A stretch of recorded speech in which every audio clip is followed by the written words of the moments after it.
Where's Papa going with that axe? Out to the hog house.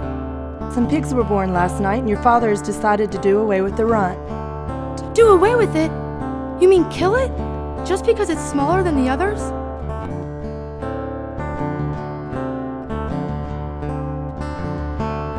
Please don't kill it. It's unfair. Fern, I know a lot more about raising a litter of pigs than you do. A weakling makes trouble. Now run along. But it's unfair. The pig couldn't help being born small, could it? If I had been very small at birth, would you have killed me? All right. I'll let you start the pig on a bottle like a baby. Then you'll see what trouble a runt can be.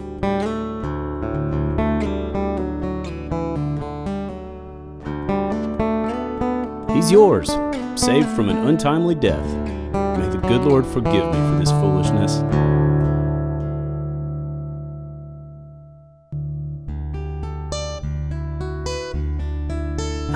Oh, look at him. He's absolutely perfect. His name is Wilbur. Wilbur.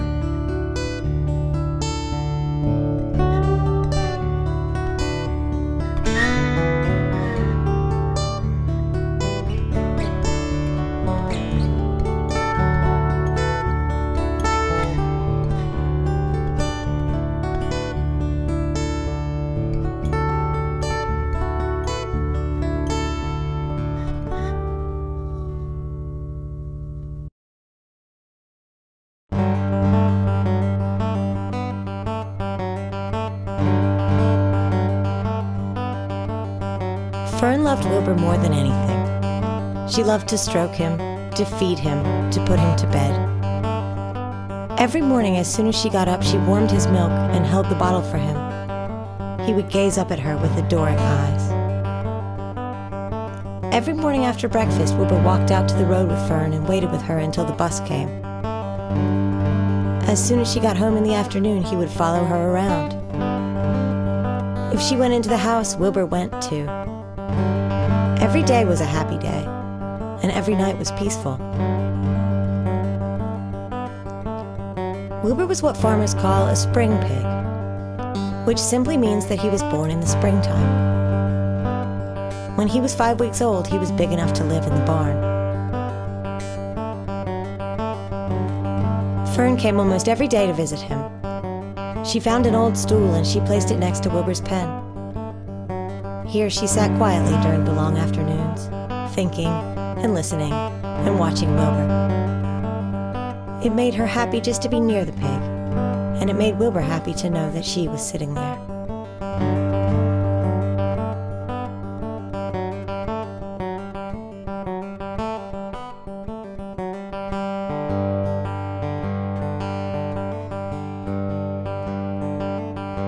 One afternoon in June, Wilbur wandered out into his small yard. Fern had not arrived for her usual visit.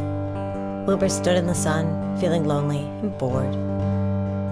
There's never anything to do around here. When I'm outside, there's no place to go but in. When I'm indoors, there's no place to go but out in the yard. That's where you're wrong, my friend, my friend. You don't have to stay in that dirty little yard. One of the boards is loose. Push on it, push on it, and come on out. What? At the risk of repeating myself, I suggest that you come on out. It's wonderful out here. Did you say a board was loose? That I did.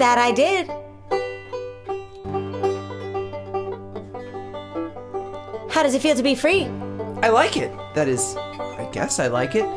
Where do you think I'd better go? Go anywhere you like. Go down through the orchard, root up the sod.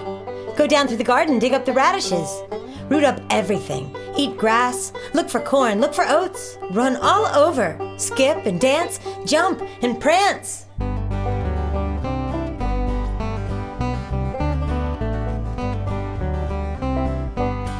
Wilbur gave a jump in the air, twirled, ran a few steps, stopped and looked all around. He put his snout to the ground and began digging. He felt very happy. He had plowed up quite a piece of ground before anyone noticed him. Hey, Homer, pigs out! Lurvy, pigs out! Homer, Lurvy, pigs out! Now the trouble starts. Now I'll catch it. Run, run, run downhill. Make for the woods, the woods. They'll never, never, never catch you in the woods.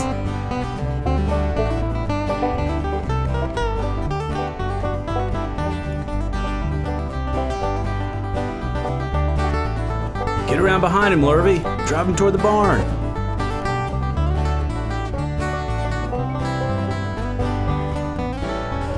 Wilbur didn't know what to do or which way to run. It seemed as though everybody was after him. Don't just stand there, Wilbur. Dodge about, dodge about. Skip around, run toward me. Slip in and out, make for the woods, twist, turn. Nicely done, nicely done. Try it again, try it again.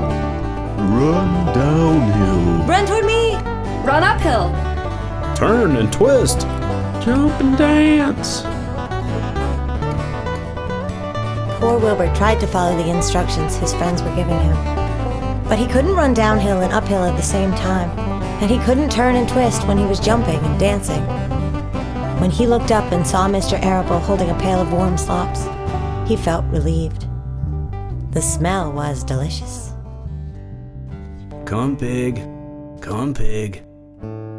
No, no, no, it's the old pail trick, Wilbur. Don't fall for it, don't fall for it. Wilbur didn't care. Pig. Pig. You'll be sorry, sorry, sorry. Wilbur didn't care. You'll miss your freedom. An hour of freedom is worth a pail of slops. Wilbur didn't care. Reconsider, reconsider. Wilbur paid no attention. He's quite a pig. Yeah, he's a good pig.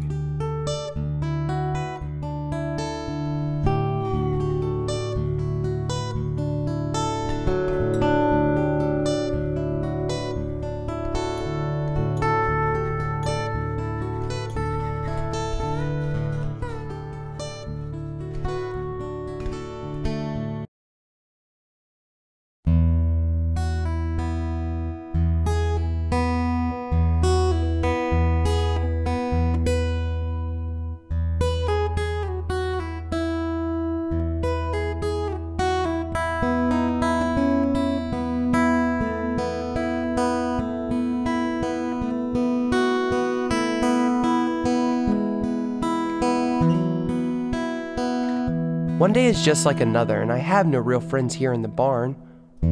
Will you come over and play with me? Sunny, sunny, sunny, I'm sitting on my eggs. 7 of them. Got to keep them toasty, oasty, oasty warm. I have to stay right here. I'm no flibberty, ibberty, gibbet. I do not play when there are eggs to hatch.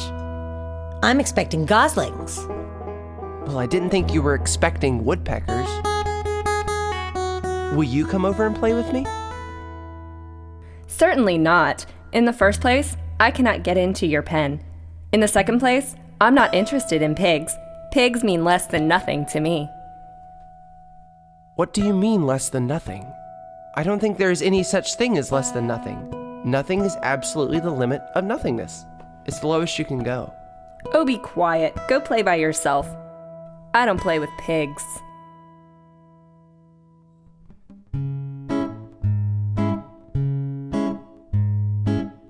Will you play with me, Templeton? Play? Play? I hardly know the meaning of the word. Well, it means to have fun, to frolic, to run and skip and make merry. I never do those things if I can avoid them. I prefer to spend my time eating, gnawing, spying, and hiding. I'm a glutton, not a merrymaker. Right now I'm on my way to your trough to eat your breakfast, since you haven't got sense enough to eat it yourself.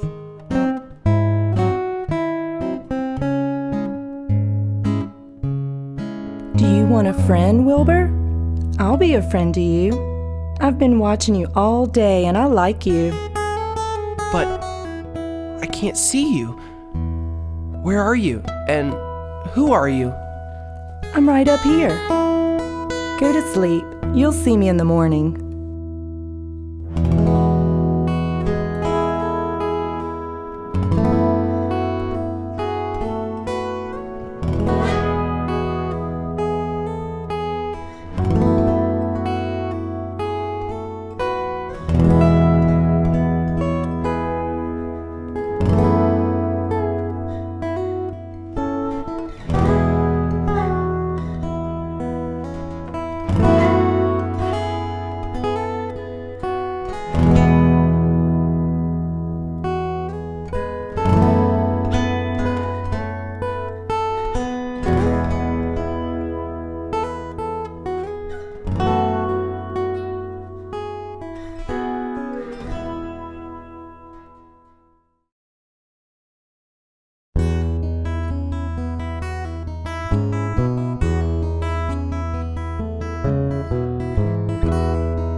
stomach was empty and his mind was full. And when your stomach is empty and your mind is full, it's always hard to sleep. About half an hour before dawn, Wilbur woke and listened. The barn was still dark. The sheep lay motionless. Even the goose was quiet. One by one, the stars went out. The sky lightened. Oh, beautiful day. It is here at last. Today I shall find my friend. Wilbur looked everywhere, but he saw nothing new. Attention, please. Will the party who addressed me last night kindly make himself or herself known by giving an appropriate sign or signal? Attention, please. I will repeat the message. Will the party who addressed me at bedtime last night kindly speak up? Please tell me where you are, if you are my friend. Stop your nonsense, Wilbur. If you have a new friend here, you are probably disturbing his rest. And the quickest way to spoil a friendship is to wake somebody up in the morning before he is ready. I beg everyone's pardon. Salutations. What? Salutations. What are they, and where are you? Please tell me where you are, and what are salutations? Salutations are greetings. When I say salutations, it's just my fancy way of saying hello or good morning. As for my whereabouts, that's easy. Look up here in the corner. Here I am. Look, I'm waving.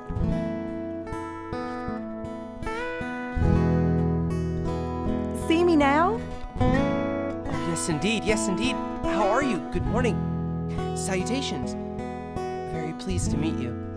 What is your name, please? May I have your name? My name is Charlotte. I think you're beautiful. Well, I am pretty. There's no denying that. Almost all spiders are rather nice looking. I'm not as flashy as some, but I'll do.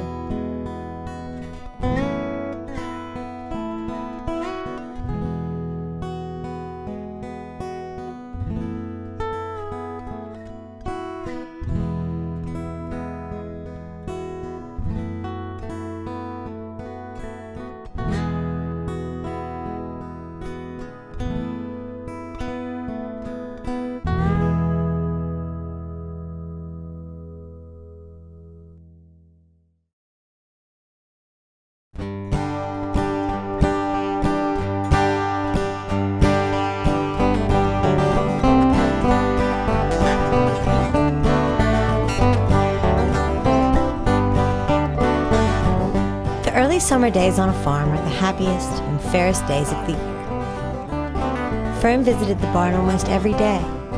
It was on a day in early summer that the goose eggs hatched, and Fern was there when it happened. I am sure that every one of us here will be gratified to learn that after 4 weeks of unremitting effort and patience on the part of our friend the goose, she now has something to show for it. The goslings have arrived. Thank you. Congratulations. How many goslings are there? There are 7. 7 is a lucky number. Luck had nothing to do with this. It was good management and hard work.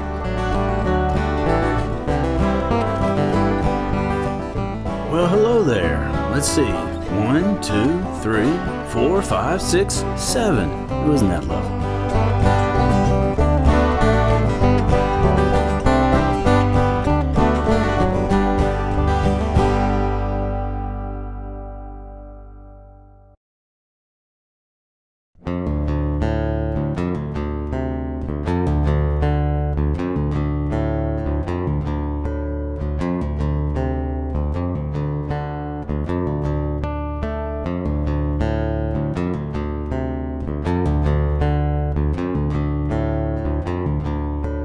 As the days went by, Wilbur grew and grew.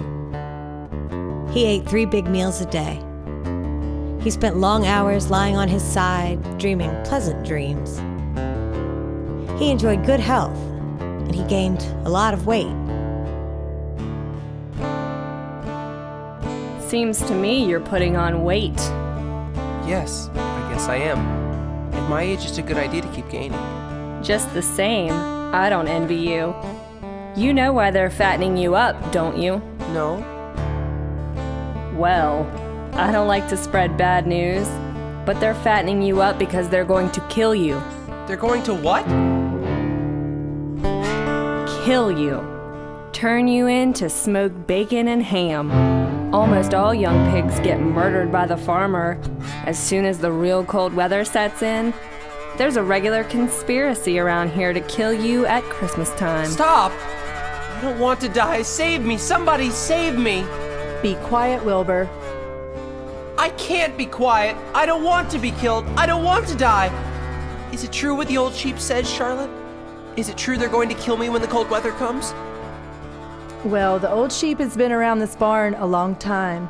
She has seen many a spring pig come and go. If she says they plan to kill you, I'm sure it's true. It's also the dirtiest trick I've ever heard of. What people don't think of. I don't want to die. I want to stay alive. I want to breathe the beautiful air and lie in the beautiful sun. Well, you're certainly making a beautiful noise. I don't want to die. You shall not die. What? Really? Who is going to save me? I am. How? That remains to be seen. But I am going to save you, and I want you to quiet down immediately. No more talking. Close your eyes and go to sleep. Good night, Charlotte. Good night, Wilbur. Good night, Charlotte. Good night, Wilbur. Good night. Good night.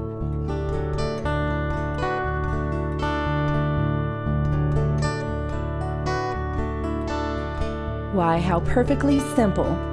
The way to save Wilbur's life is to play a trick on Mr. Arable. If I can fool a bug, I can surely fool a man. People are not as smart as bugs. The afternoon passed and evening came. Charlotte sat astride her web. As the shadows lengthened, she began to cut some lines. She worked slowly but steadily while the other creatures drowsed. None of the others, not even the goose, noticed that she was at work.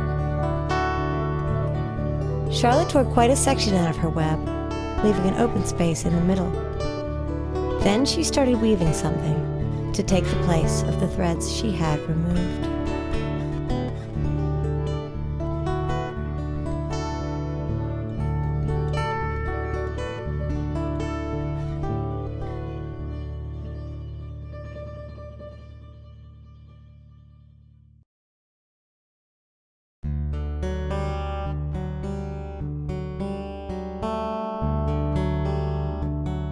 The next day was foggy.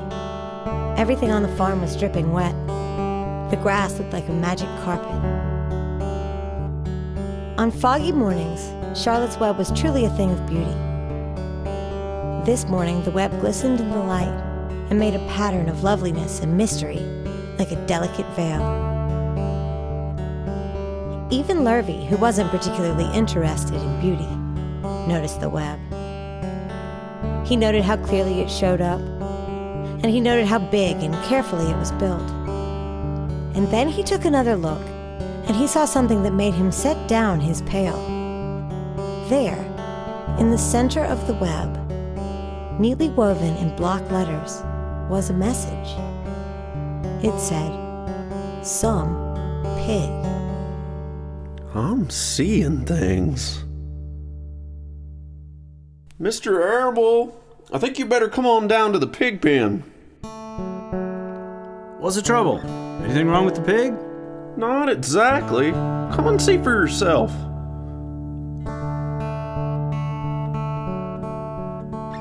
Do you see what I see? Some pig. Some pig. Some pig? You don't suppose that spider... You know, I've thought all along that the pig of ours was an extra good one. He's a solid pig. That pig is as solid as they come. He's quite a pig. He's some pig.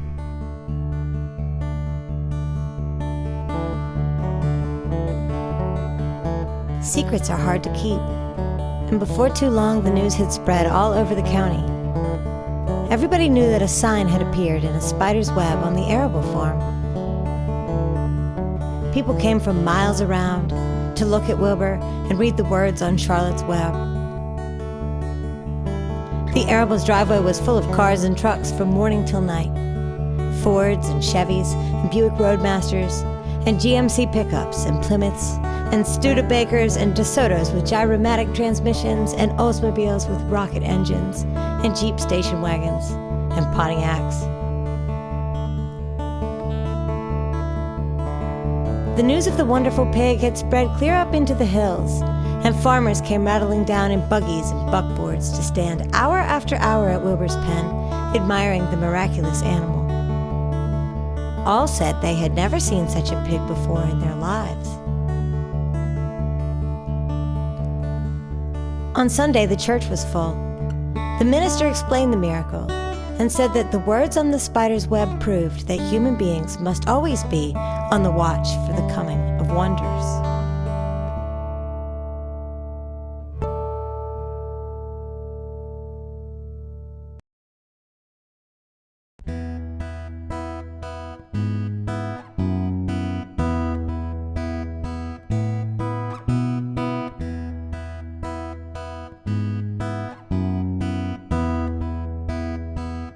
One evening, a few days after the writing had appeared in Charlotte's web, the spider called a meeting of all the animals in the barn cellar. I shall begin by calling roll. Wilbur? Here. Goose? Here, here, here! Why can't you just say here?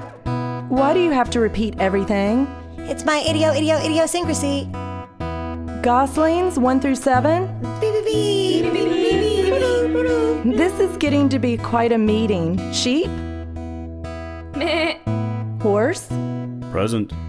Templeton? Templeton? Well, we are all here except the rat. I guess we can proceed without him.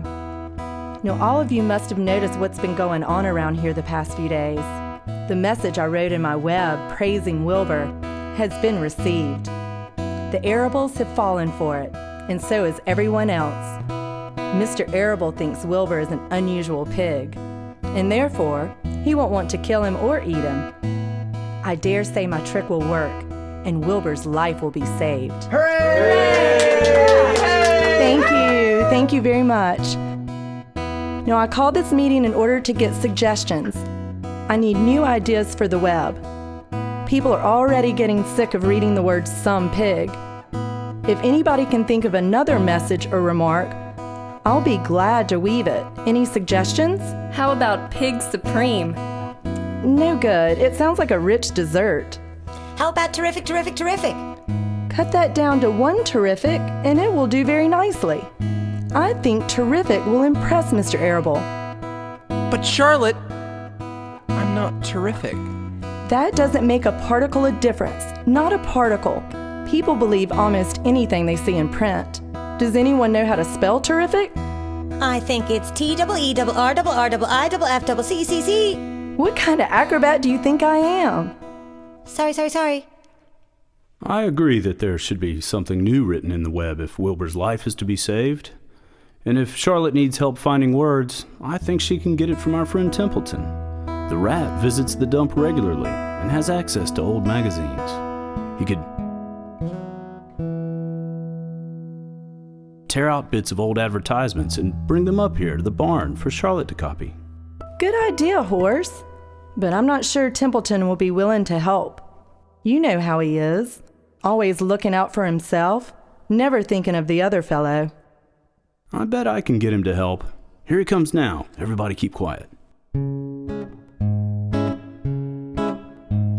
What's up? We're having a meeting. Well, break it up. Meetings bore me. Look, Templeton, next time you go to the dump, bring back a clipping from a magazine. Charlotte needs new ideas to write in her web so Wilbur's life can be saved. Let him die. I could care less. You'll care all right when next winter comes. You'll worry all right on a 0 morning next January when Wilbur's dead and nobody comes down here with a nice pail of warm slops to pour into the trough. Wilbur's leftovers are your chief source of food, Templeton. You know that. If Wilbur is killed and his trough is left empty, you'll grow so thin we can look right through your stomach and see objects on the other side. Maybe you're right. I'm making a trip to the dump tomorrow afternoon. I'll bring back a magazine clipping if I can find one. Thanks. The meeting is now adjourned. I've got a busy night ahead of me. I have to tear my web apart and write terrific.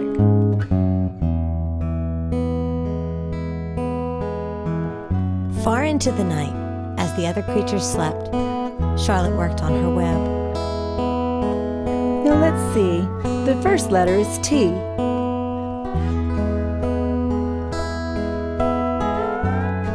Now for the E. Now for the R. Up we go! Attach! Descend! Payout line! Whoa, girl, steady now! Attach! Climb! Attach! Over to the right! Payout line! Attach! Now right! And swing that left loop! And down! And around and around! Now into the left! Attach! Climb! Okay, easy. Keep those lines together. Now then, into the left. Now down for the leg of the R. Repeat. Nice now. Good girl.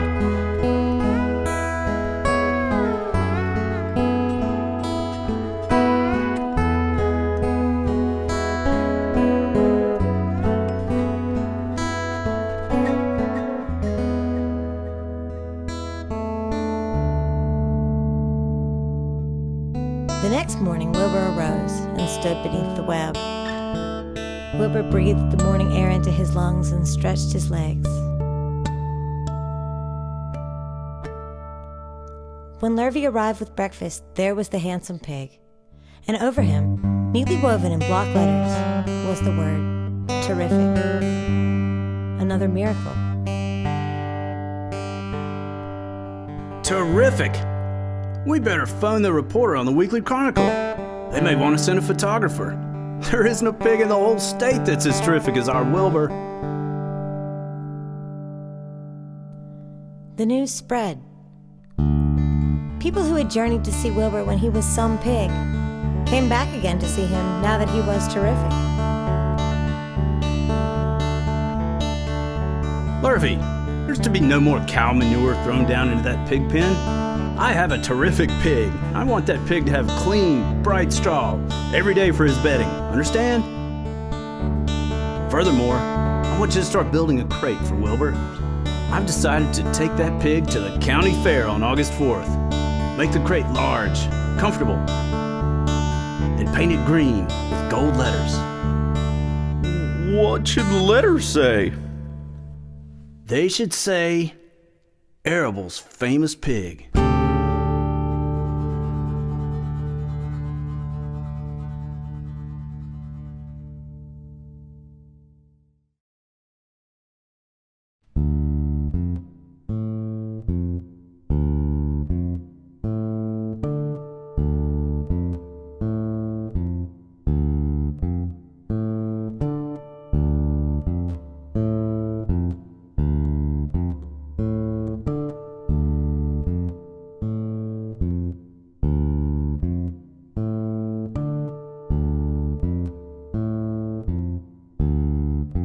There.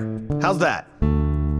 Soap flakes with new radiant action. What does it mean? How should I know? You asked for words and I brought them. I suppose the next thing you want me to fetch is a dictionary. With new radiant action. Wilbur, run around. I want to see you in action.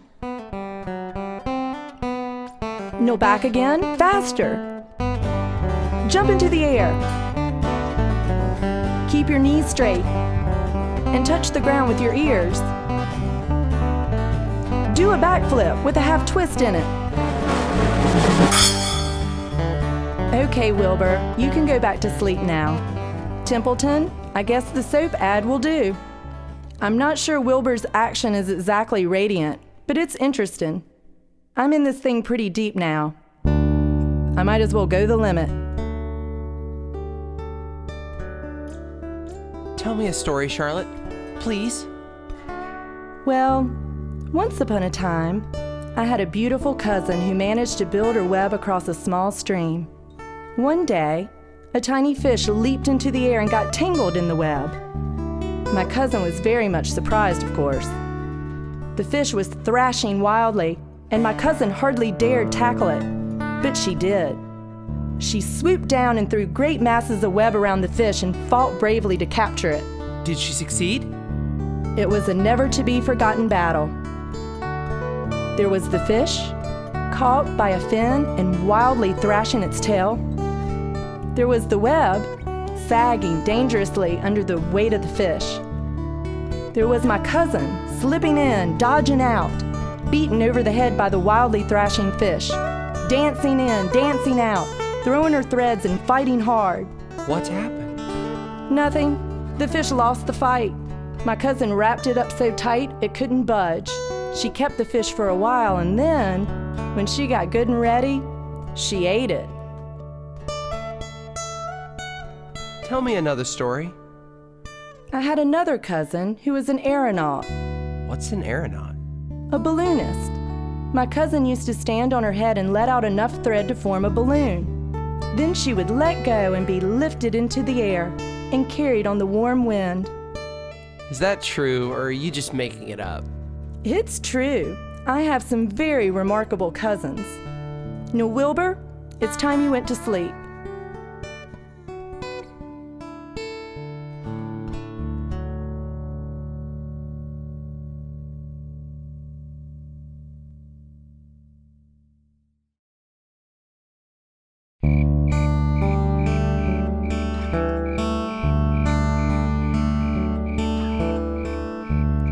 The crickets sang in the grasses.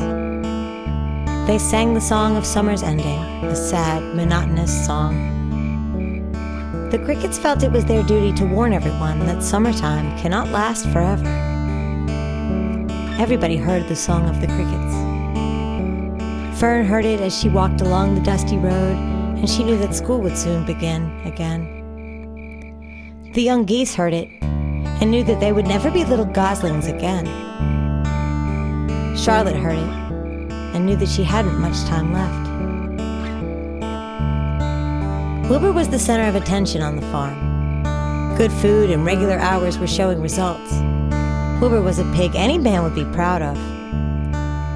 One day, more than 100 people came to stand at his yard and admire him. Charlotte had written the word radiant, and Wilbur really did look radiant as he stood in the golden sunlight. Ever since the spider had befriended him, Wilbur had done his best to live up to her expectations. When Charlotte's web said some pig, Wilbur had tried to look like some pig. When Charlotte's web said terrific, Wilbur had tried to look terrific, and now that Charlotte's web said radiant, Wilbur did everything possible to make himself glow. No pig ever had truer friends, and he realized that friendship is one of the most satisfying things in the world. Even the song of the crickets did not make Wilbur too sad. He knew it was almost time for the county fair, and he was looking forward to the trip. If he could distinguish himself at the fair, and maybe win some prize money, he was sure Mr. Arable would let him live. Charlotte, you're going with me, aren't you? Well, I don't know. The fair comes at a bad time for me. Why? Oh, I just don't feel like leaving my web. Please come with me. I need you, Charlotte. I can't stand going to the fair without you. You've just got to come. No, I believe I'd better stay home and see if I can get some work done. What kind of work? Egg laying. It's time I made an egg sack and filled it with egg. Why don't you come with me to the fairgrounds and lay your eggs there?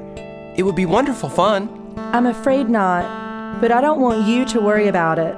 Let's just leave it this way. I'll come to the fair if I possibly can.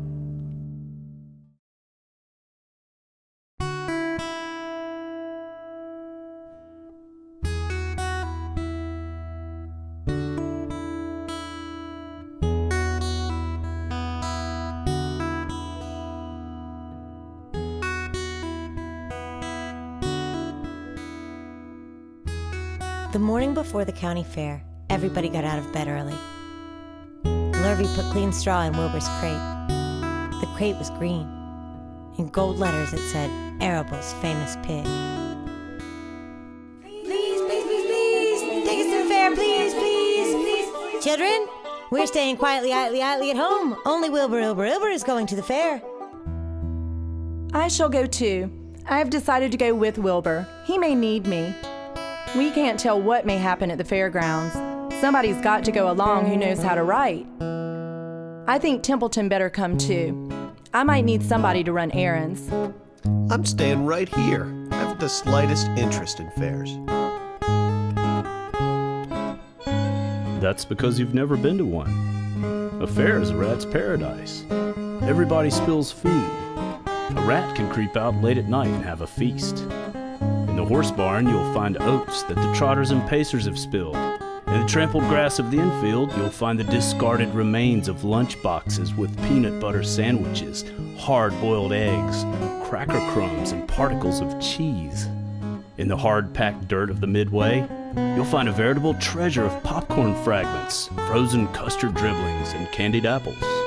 Sugar fluff crystals, salted almonds, popsicles, partially gnawed ice cream cones, the wooden sticks of lollipops. Everywhere is loot for a rat, in tents, in booths, in haylofts. Why, a fair has enough disgusting leftovers to satisfy a whole army of rats. Is this true? Is this appetizing yarn of yours true? I like high living, and what you say tempts me. It's true. Go to the fair, Templeton. You'll find that the conditions there will surpass your wildest dreams. Buckets with sour mash sticking to them, tin cans containing particles of tuna fish, greasy paper bags stuffed with rice. That's enough. Don't tell me anymore. I'm going. Good. Now then, there is no time to be lost. Wilbur will soon be put into his crate. Templeton and I must get in right now and hide. What a cargo. That sign ought to say, Arable's famous pig and 2 stowaways. Look out! People are coming. Just watch what you're doing, Mr. Radiant. I don't want to be stepped on, kicked in the face, pummeled about, bruised, lacerated, scarred, or biffed in any way. Be quiet, Templeton. Pull in your head, they're coming. That's some pig. He's terrific. He's very radiant. Yeah, he's a wonderful pig. Yes, sir. You're sure gonna get some extra good ham and bacon when it comes time to kill that pig.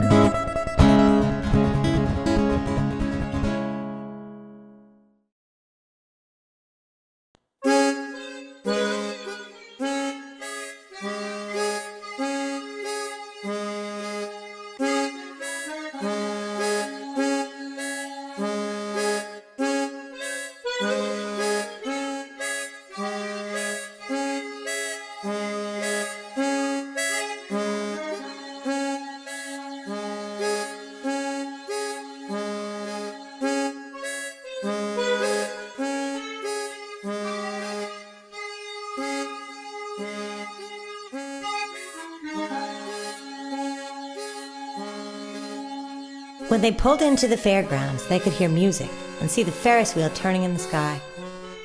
They could smell the dust of the racetrack. They could smell frying and see balloons aloft. While Wilbur was being unloaded, crowds gathered to watch. They stared at the crate reading Arable's famous pig. Wilbur stared back and tried to look extra good. Charlotte scrambled out of the crate. Nobody noticed her. It's a good thing you can't see what I see. There's a pig in the next pen, and he's enormous. I'm afraid he's much bigger than you are. Maybe he's older than I am. He's had more time to grow? One thing is certain. He has a most unattractive personality. Also, he's not anywhere near as clean as you are, or as pleasant. He's going to be a hard pig to beat, though, Wilbur. But with my help, it can be done. When are you going to spin a web? This afternoon, late, if I'm not too tired. The least thing tires me these days. I don't have the energy I once had. My age, I guess. I'm sorry to hear you're feeling poorly, Charlotte. Maybe if you spin a web and catch a few flies, you'll feel better.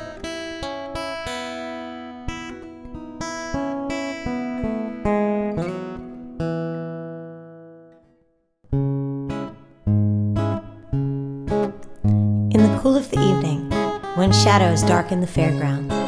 Templeton crept from the crate and looked around. His keen nose detected many fine smells in the air. He decided to go exploring. Bring me back a word. I shall be writing tonight for the last time.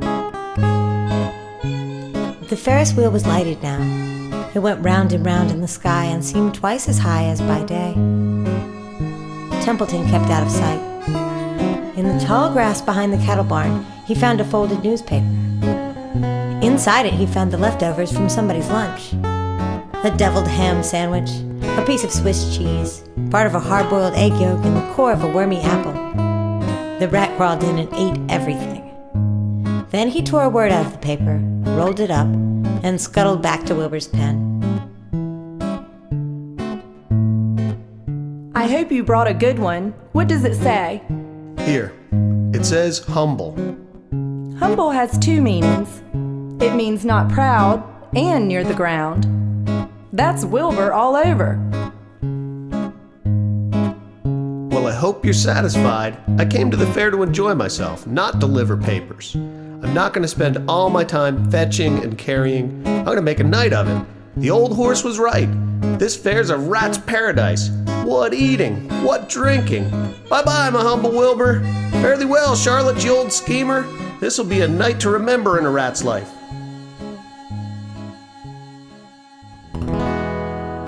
Sing me that song again, Charlotte. Not tonight. Charlotte, do you really think Mr. Arable will let me live? Do you really think so? Of course. You are a famous pig, and you are a good pig. Tomorrow you will probably win a prize. The whole world will hear about you. Mr. Arable will be proud and happy. Maybe you'll live forever, who knows? You'll go to sleep. What are you doing up there, Charlotte? Making something.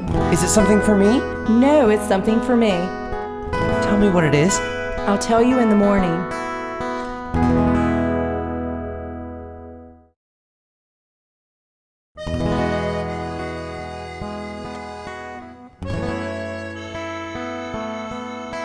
The next morning, when the first light came into the sky, Wilbur awoke and looked for Charlotte. He saw her in a corner, and she was very quiet.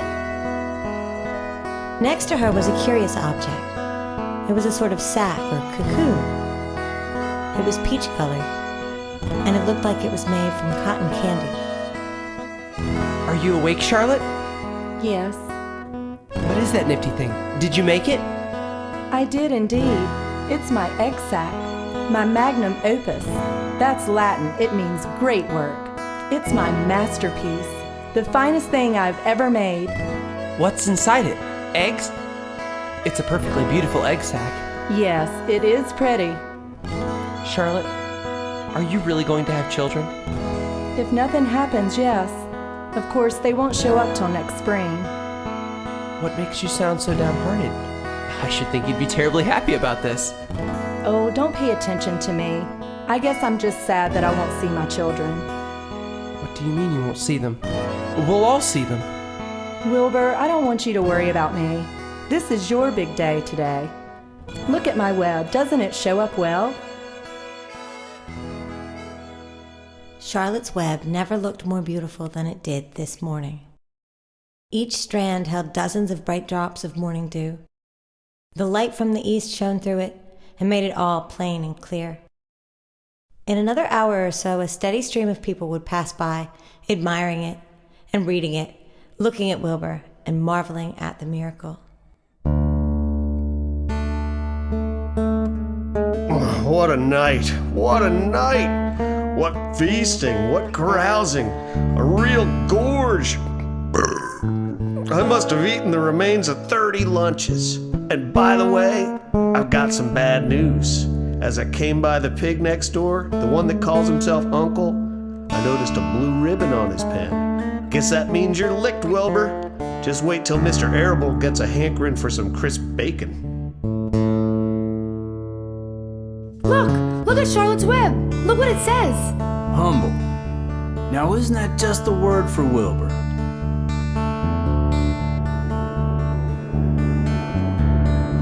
He isn't as big as the pig next door, but he's cleaner.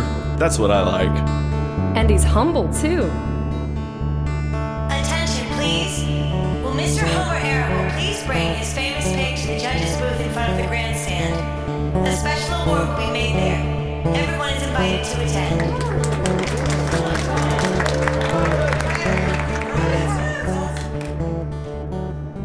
The management of the fair takes great pleasure in presenting Mr. Arable and his famous pig with this award.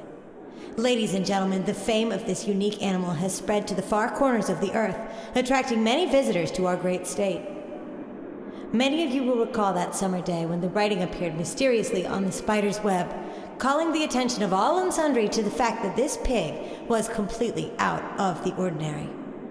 This miracle has never been explained, although many learned men have visited the Arable pig pen to observe the phenomenon. We simply know that we are dealing with supernatural forces here, and we should all feel proud and grateful. In the words of the spider's web, ladies and gentlemen, this is some pig. This magnificent animal is truly terrific. Look at him, ladies and gentlemen. Note the general radiance of this animal. Then remember the day when the word radiant appeared clearly on the web. Where did this mysterious writing come from? Surely not the spider. Spiders are very clever at weaving their webs, but needless to say, spiders cannot write. Ladies and gentlemen, on behalf of the governors and the committee of the fair, I have the great honor of awarding a special prize of Best in Show, together with an engraved bronze medal and $25 to Mr. Homer Arable and his fair.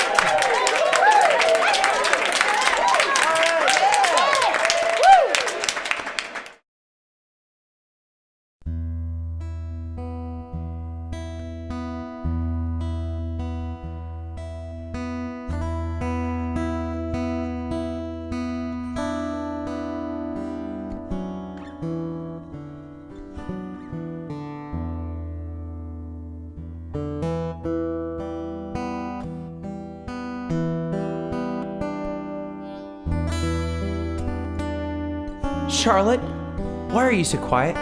Do you feel all right? A little tired, perhaps, but peaceful. Your success this morning was to a small degree my success as well. Your future is assured. You will live secure and safe, Wilbur. Nothing can harm you now. Christmas will come and then the snows of winter, and you will live to enjoy it all.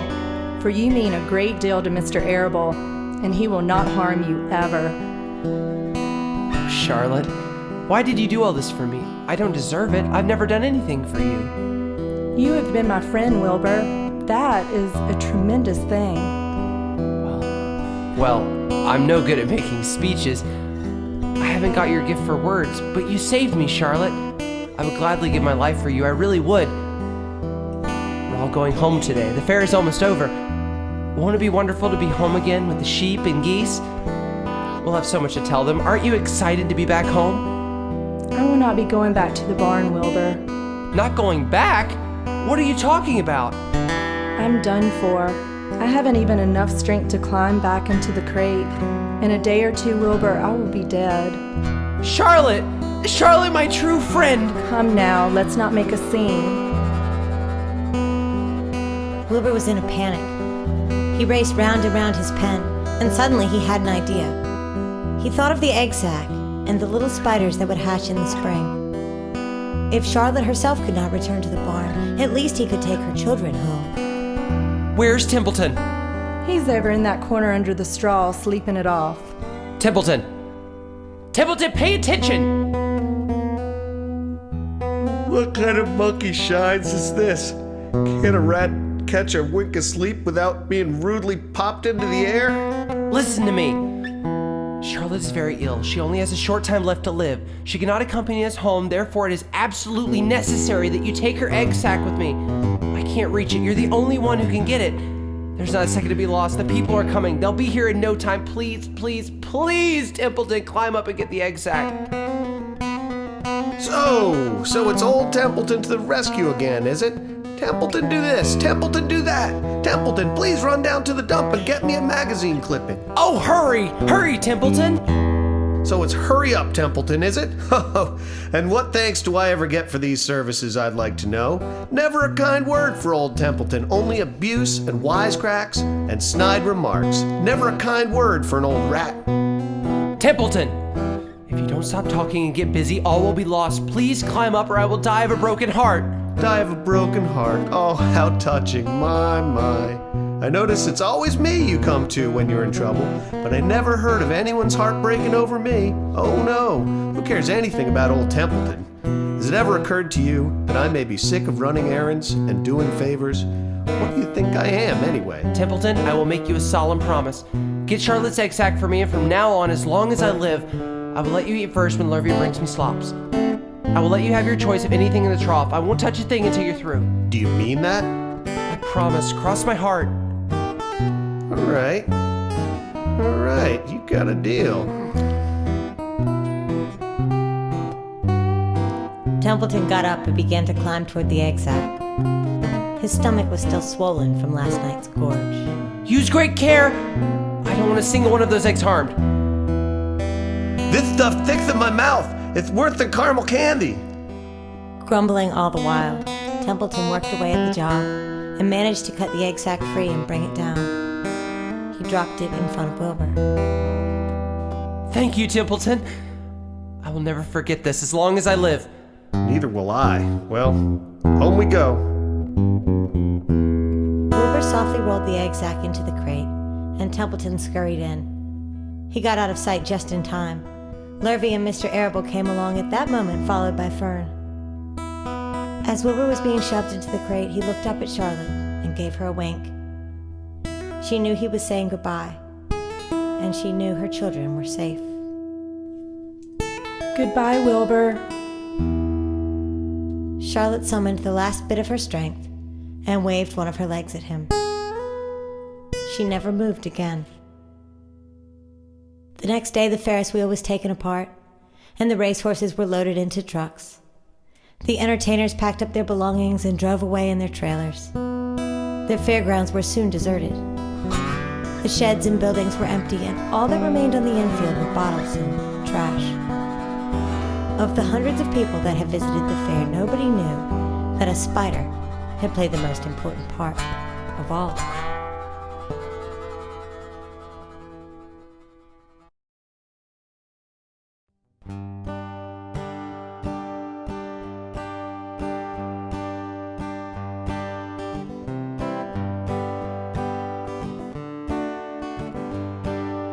And so, Wilbur came home to his beloved barn.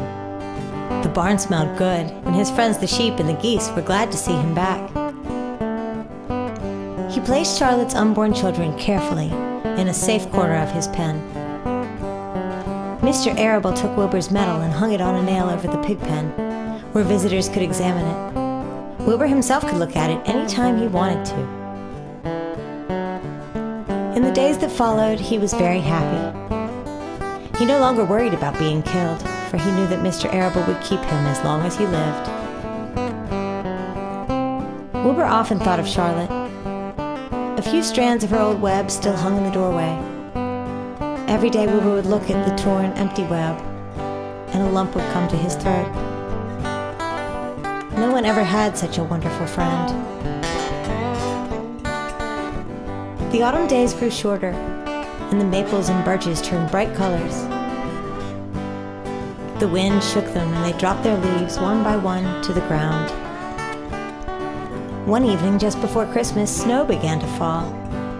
It covered the house, and the barn, and the fields, and the woods. Templeton moved indoors when winter came. He made himself a cozy nest in the barn. Whenever he found a trinket or a keepsake, he carried it home and stored it there. He visited Wilbur every day, exactly at mealtime. And Wilbur kept the promise he had made. Wilbur let the rat eat first. All winter, Wilbur watched over Charlotte's egg sack as though he were guarding his own children. For Wilbur, nothing in the world mattered as much as this tiny round object. Nothing in the world was so important. Patiently, he awaited the end of winter and the coming of the little spiders. He imagined how he would tell them all about their mother, and that she was his friend. The winter ended at last. I heard the frogs today. Listen, you can hear them now. Springtime, another spring. The snow melted, the light strengthened, the mornings came sooner. The goose was sitting on 9 eggs. The sky seemed wider and a warm wind blew. The last remaining strands of Charlotte's web began to float away. One sunny morning, Wilbur stood watching his precious egg sack. As he stood there, he noticed something move. He stepped closer and stared. A tiny spider crawled from the sack. It was no bigger than a grain of sand, and it looked just like Charlotte. The little spider waved at him, and before he knew it, 2 more spiders crawled out and waved. Then more. Charlotte's children were here, at last. Hello there. I'm Wilbur. I was a friend of your mother's. I'm so glad to see you. Is everything all right? Are you all right? The little spiders waved their legs at him, and Wilbur could tell they were glad to see him. Is there anything I can get you? Is there anything you need? The little spiders just waved. For several days they crawled here and there, up and down, around and about, waving at Wilbur and exploring their new home. Wilbur couldn't count them all, but he knew that he had many new friends.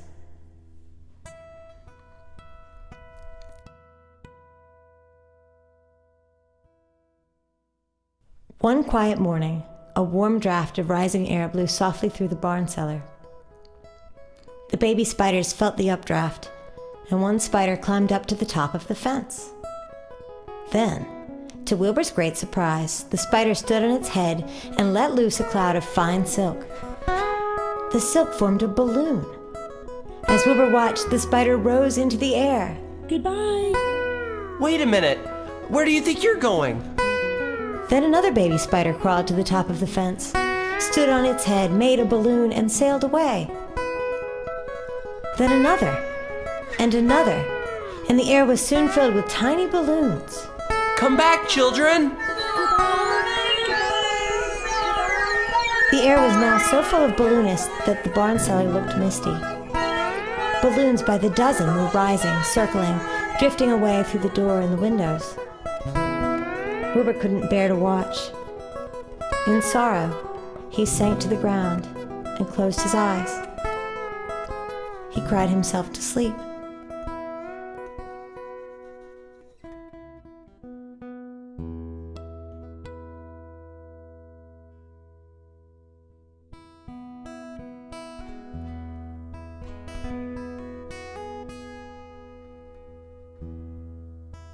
When Wilbur awoke, he looked at the egg sack. It was empty. He looked into the air. The aeronaut spiders were gone. He looked drearily to the doorway where Charlotte's web used to be, and he thought of her. Salutations! Hey, I'm up here. So am I. Me too. Well, hello! Can I take this to mean you 3 have decided to stay in the barn? We like it here. I am going to have 3 friends. Welcome to the barn, children. I should tell you, you have chosen a hallowed doorway from which to string your webs. Your mother once lived there, and she was my best friend. I owe my very life to her. She was brilliant, beautiful, and true to the very end. I shall always treasure her memory. To you, her daughters, I pledge my friendship forever and ever. It was a happy day for Wilbur, and many more happy days followed. As time went on, many more days and months and years passed, and he was never without friends. Charlotte's children and grandchildren and great-grandchildren lived in the doorway. Each spring there were new little spiders hatching out. Most of them sailed away on their balloons, but always 2 or 3 stayed. Mr. Arable took fine care of Wilbur all the rest of his days, and the pig was often visited by friends and admirers, for nobody ever forgot the year of his triumph and the miracle of the web. Wilbur never forgot Charlotte, although he loved her grandchildren dearly. None of the new spiders ever quite took her place in his heart. She was in a class all by herself. It is not often that someone comes along who is a true friend and a good writer. Charlotte was both.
Got memories? Get DVDs.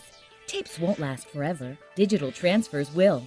Do it today, so you'll have your memories tomorrow. Call us at 399-1820 or online at myrealvideo.com. Mold and time ruin videotapes. Tapes won't last forever. Digital transfers will. Do it today, so you'll have your memories tomorrow. Call us at 399-1820 or online at myrealvideo.com.